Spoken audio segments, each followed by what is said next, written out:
চাঁদিনী রাতে নদীতে মাছ ধরার নৌকায় যখন আমরা দুজন মাত্র ভাসছিলাম, শ্বশুরজি হঠাৎ দাঁড় ফেলে দিয়ে আমার 2 হাত ধরে এমন একটা অঙ্গীকার করলেন যা শুনে আমার চোখ ছলছল করে উঠল, কিন্তু ভয়েও মন কাঁপছিল। পূর্ণিমার রাত ছিল, গ্রামে বেড়াতে এসেছি। শ্বশুরজি বললেন, চলো নদীতে যাই, আজকাল মাছ অনেক ধরা পড়ছে, বাড়ির সবাই ঘুমিয়ে পড়েছে। আমি রাজি হলাম। নৌকায় উঠে নদীতে ভাসতে লাগলাম। চারিপাশে জ্যোৎস্নার আলো, নদীর জল রূপোর মতো চকচক করছে। কোনো শব্দ নেই, শুধু পানির শব্দ আর ঝিঝি পোকার ডাক। শ্বশুরজি নৌকা ভাসিয়ে দিলেন, জাল ফেললেন। আমরা বসে অপেক্ষা করতে লাগলাম। হঠাৎ তিনি জাল টেনে তুলে নৌকার মাঝে রেখে দিলেন, দাঁড়ও ফেলে দিলেন। আমি অবাক হয়ে জিজ্ঞেস করলাম, কি হলো বাবা? তিনি আমার দিকে এগিয়ে এলেন। নৌকা দুলছিল, চাঁদের আলোয় তার মুখ স্পষ্ট দেখা যাচ্ছিল। তিনি আমার 2 হাত ধরলেন, খুব গভীর গলায় বললেন, বৌমা, আমি আর পারছি না। প্রতিদিন তোমাকে ছেলের সাথে দেখি আর নিজেকে অভিশাপ দিই। কেন আমি তোমার বয়সে জন্মাইনি? কেন আমি তোমাকে প্রথম দেখা মানুষ হইনি? আমি হাত ছাড়াতে চেষ্টা করলাম, কিন্তু তিনি শক্ত করে ধরে রাখলেন। চাঁদের আলোয় তার চোখ ভিজে গেছে। বললেন, আমি জানি এটা ভুল, কিন্তু ভালোবাসা কি বয়স মানে? আমি তোমাকে শুধু শ্বশুর হিসেবে দেখতে পারি না। নৌকা ভাসতে ভাসতে দূরে চলে যাচ্ছিল। চারিপাশে শুধু জল আর চাঁদের আলো।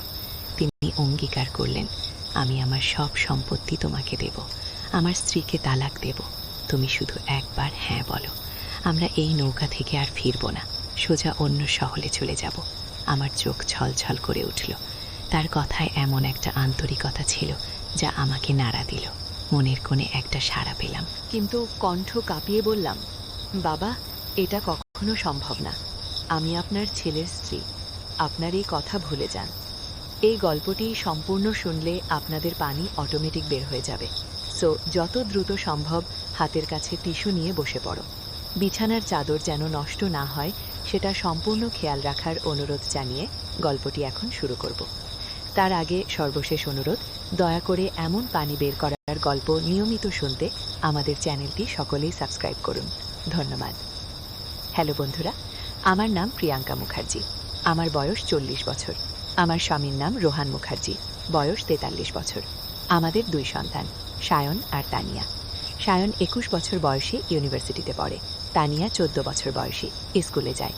কিন্তু যেদিন থেকে এই ঘটনাটা ঘটল সেদিন থেকে আমার পুরো জীবনটাই বদলে গেল।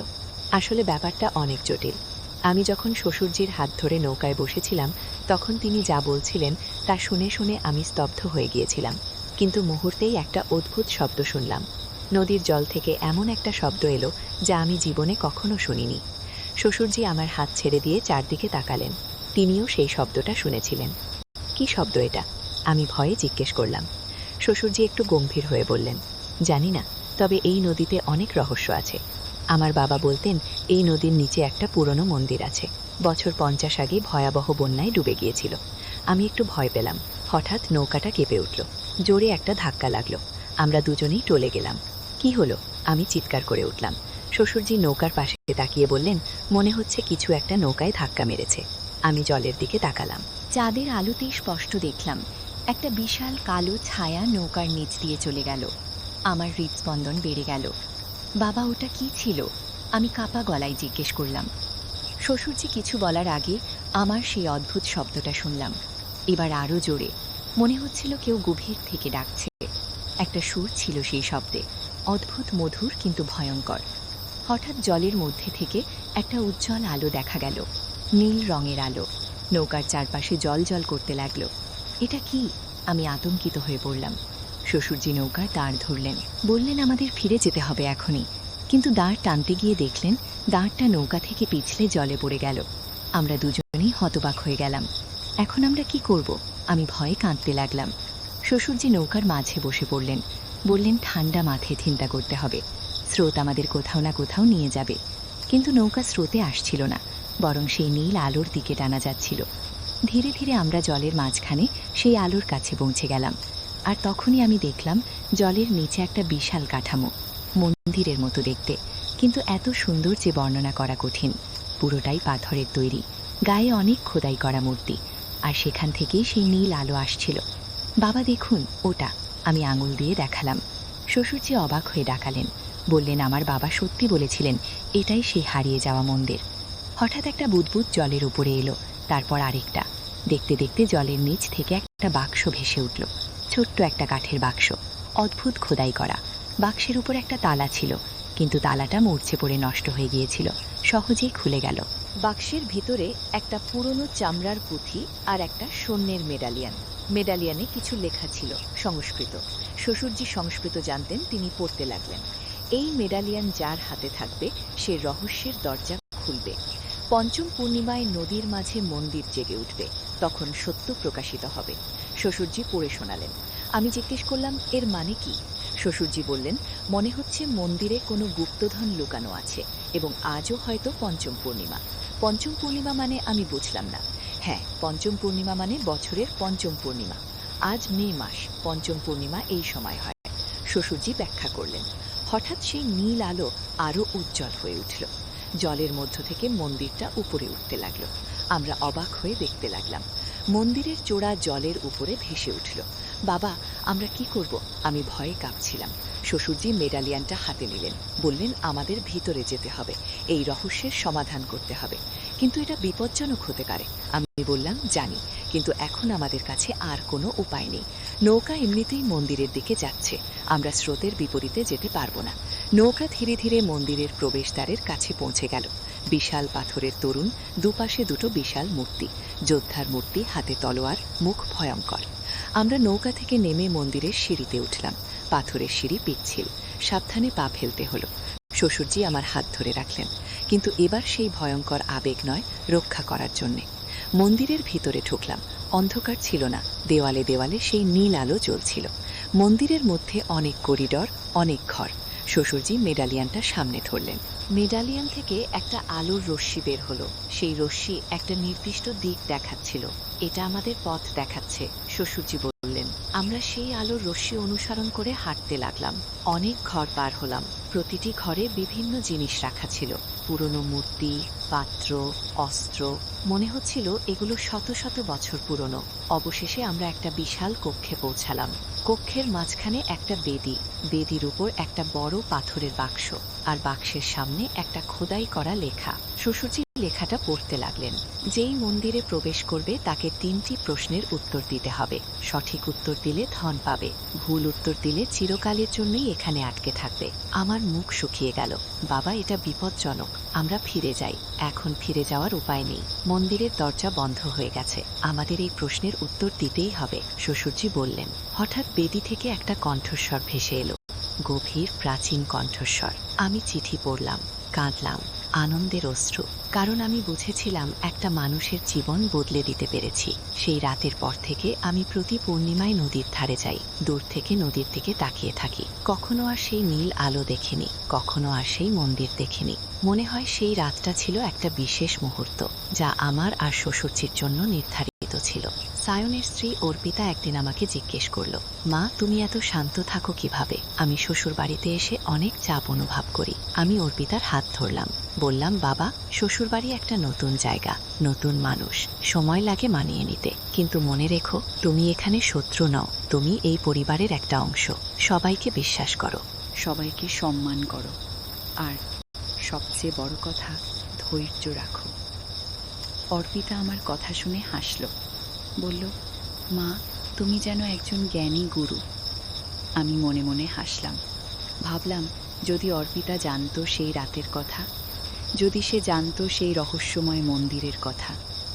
কিন্তু না, এটা আমার আর শ্বশুরজির মধ্যে একটা গোপন কথা হয়ে থাকবে। একদিন শ্বশুরজি খুব অসুস্থ হয়ে পড়লেন, হাসপাতালে ভর্তি হলেন। ডাক্তার বললেন তার হার্ট অ্যাটাক হয়েছে, বয়স হয়েছে, শরীর দুর্বল। আমরা সবাই হাসপাতালে ছুটে গেলাম। শ্বশুরজি বিছানায় শুয়ে আছেন, চোখ বন্ধ, শ্বাসকষ্ট হচ্ছে। আমি তার পাশে বসলাম, হাত ধরলাম, ফিসফিস করে বললাম, বাবা, আপনি ঠিক হয়ে যাবেন, আমরা আছি আপনার পাশে। শ্বশুরজি চোখ খুললেন, ক্ষীণ গলায় বললেন, বৌমা, সেই বইটা কোথায়? আমি বুঝলাম তিনি কোন বইয়ের কথা বলছেন। বললাম, আমার কাছে আছে, নিরাপদে রেখেছি। শ্বশুরজি আমার হাত শক্ত করে চাপলেন, বললেন, সেই বই তুমি সায়নকে দিও, সে যেন তার পরিবারকে সুখী রাখে, আর অর্পিতাকেও পড়তে দিও। আমি চোখের জল মুছলাম, বললাম, আপনি নিজেই দেবেন, আপনি ঠিক হয়ে যাবেন। কিন্তু শ্বশুরজি মাথা নাড়লেন, বললেন, না বৌমা, আমার সময় হয়ে এসেছে। আমি জানি, কিন্তু আমি সুখী, কারণ আমার জীবনের শেষ কয়েক বছর সত্যিকারের সুখে কেটেছে। সেই রাতের পর থেকে আমি বুঝেছি আসল জীবনের অর্থ কী। আমি কাঁদতে লাগলাম। শ্বশুরজি বললেন, কেঁদো না, আমি তোমাকে একটা কথা বলতে চাই। সেই রাতে আমি যা করেছিলাম তা আমার জীবনের সবচেয়ে বড় লজ্জা, কিন্তু তুমি আমাকে ক্ষমা করে দিয়েছ, আমাকে সঠিক পথ দেখিয়েছ। তোমার মতো একজন বৌমা পেয়ে আমি ধন্য। 3 দিন পর শ্বশুরজি মারা গেলেন।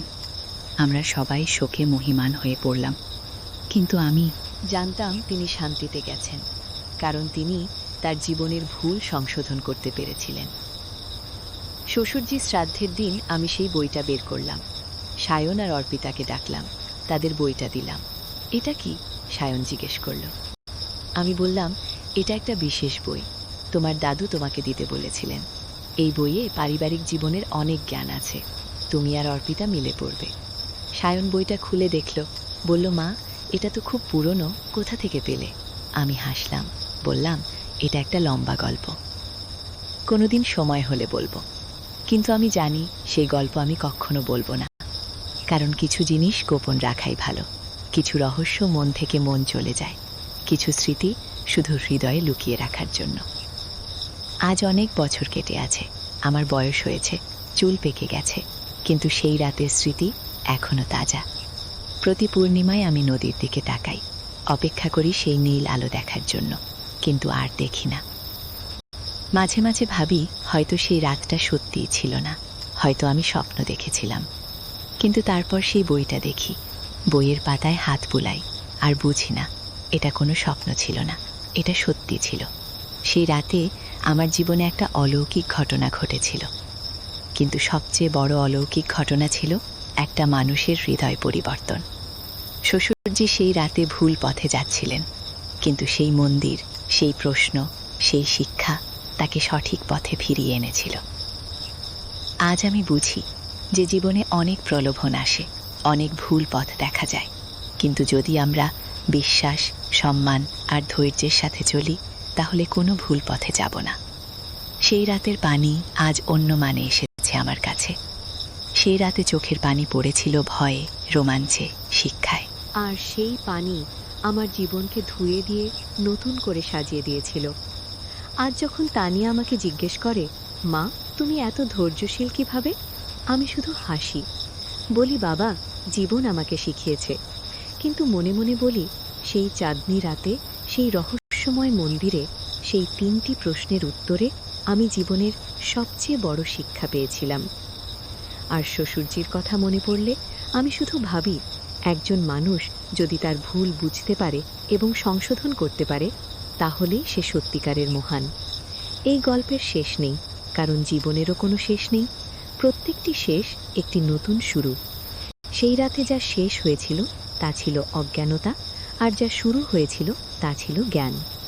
আজ যখন আমার নাতি নাতুনিরা আমার কাছে গল্প শুনতে আসে, আমি তাদের সেই মন্দিরের গল্প বলি না, বলি অন্য গল্প। কিন্তু প্রত্যেকটি গল্পের মধ্যে সেই 3টি শিক্ষা লুকিয়ে রাখি: বিশ্বাস, সম্মান আর ধৈর্য। আর মাঝে মাঝে যখন পূর্ণিমার রাতে একা বসে থাকি, চাঁদের দিকে তাকাই, তখন সেই রাতের কথা মনে পড়ে। মনে পড়ে সেই অঙ্গীকার, যে অঙ্গীকার আমার চোখ ছলছল করে দিয়েছিল, যে অঙ্গীকার আমার জীবন বদলে দিয়েছিল। কিন্তু আসল অঙ্গীকার ছিল সেই মন্দিরে, সেই 3টি প্রশ্নের উত্তরে। যে অঙ্গীকার আমি নিজের সাথে করেছিলাম, যে অঙ্গীকার আমি আজও পালন করে যাচ্ছি। জীবন একটা দীর্ঘ যাত্রা, প্রতিটি মুহূর্ত একটি শিক্ষা। সেই চাঁদনি রাতে আমি যে শিক্ষা পেয়েছিলাম তা আজও আমার পথ দেখায়, আজও আমাকে শক্তি দেয়। আর হ্যাঁ, সেই বইটাও এখনও আমার কাছে আছে। সায়ন পড়ে শেষ করেছে, অর্পিকাও পড়েছে, এখন তানিয়া পড়ছে। এভাবে প্রজন্মের পর প্রজন্ম এই জ্ঞান চলে যাবে। এটাই আমার আসল সম্পদ। গল্প শেষ, কিন্তু শিক্ষা চলতে থাকে, জীবন চলতে থাকে। আর চাঁদনি রাতের স্মৃতি আমার হৃদয়ে চিরকাল জ্বলতে থাকবে। সেই পানি চোখের